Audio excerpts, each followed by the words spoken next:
All right. So Jesus wanted to get in this boat and get away.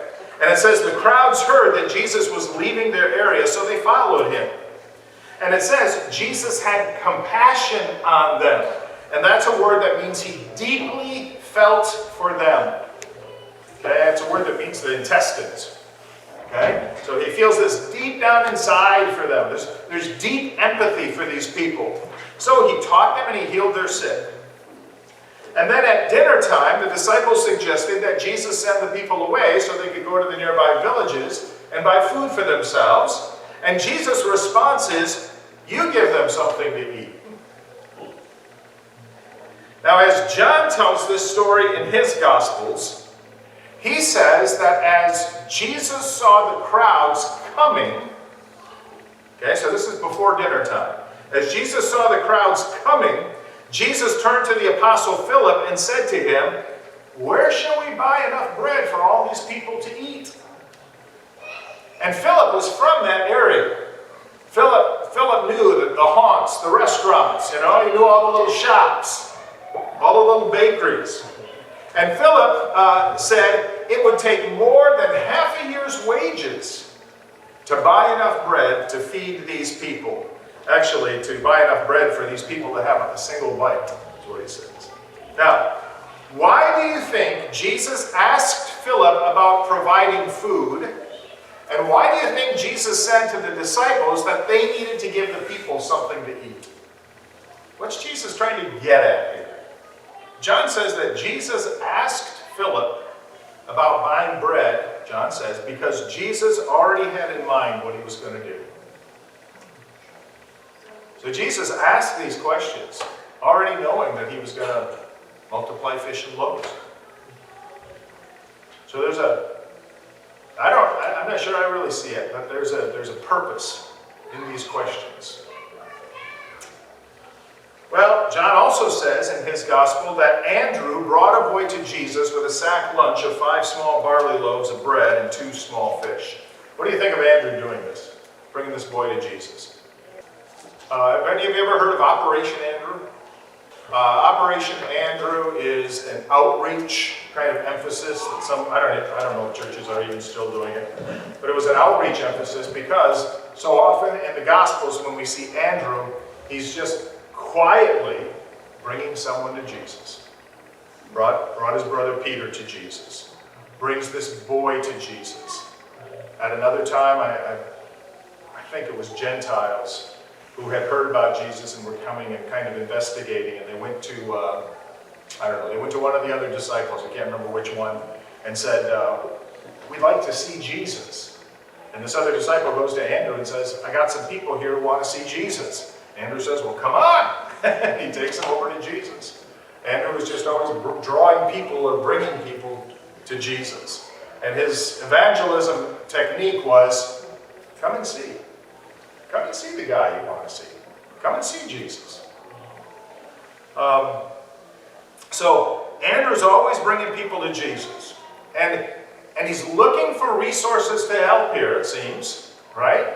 Here, we got this quandary. We got this problem. We got thousands of people sitting here on the hillsides, and they're all hungry. And Jesus says, no, we're not going to send them to the nearby villages to eat. We're supposed to take care of it.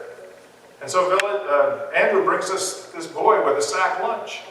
Seems like he's maybe looking for some resources to be helpful. Probably values this boy. It's kind of a cool thing for a little boy, right? Hey, you want to come meet Jesus? Come here. Bring your lunch with you.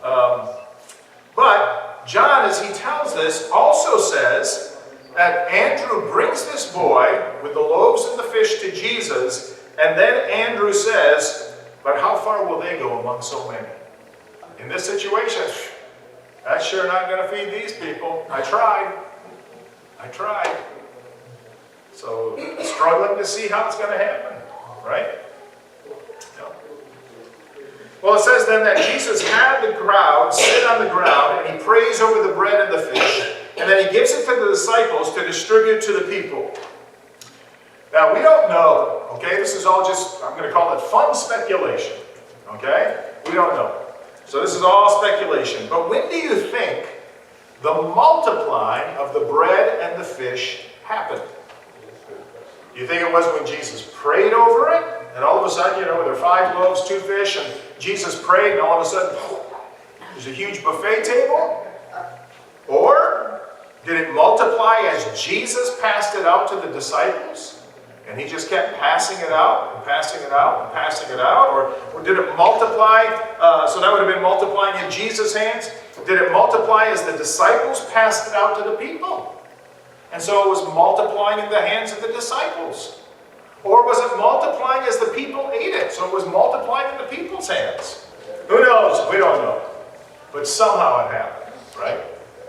And it doesn't seem that the people are amazed on the front end.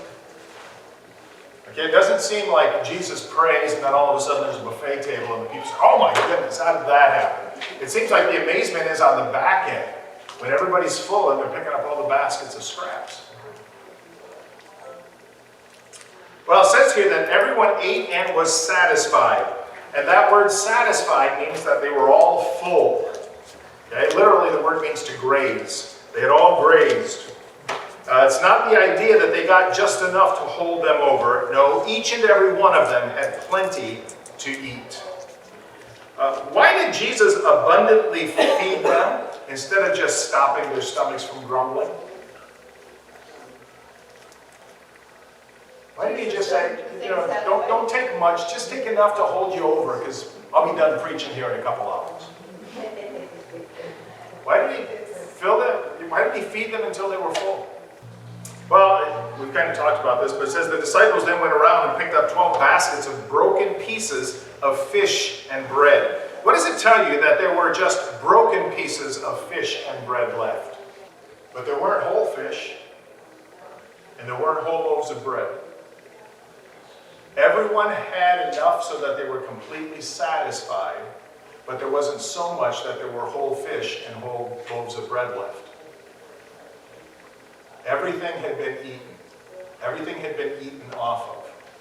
It was only broken pieces that were left. Not whole pieces, so there was not too much, but also not too little. And it says that they collected 12 baskets of leftovers. Not sure exactly what the 12 baskets represent. The most obvious guess is that they somehow represent the 12 tribes of Israel. And it would have been the disciples who witnessed the 12 baskets, so maybe that would have been extremely significant to them. But I'm not sure what the message there was. And it says that in this miracle, Jesus fed 5,000 men, plus women, and plus children. A lot of people. A lot of people to get fed with 5 loaves and 2 fish.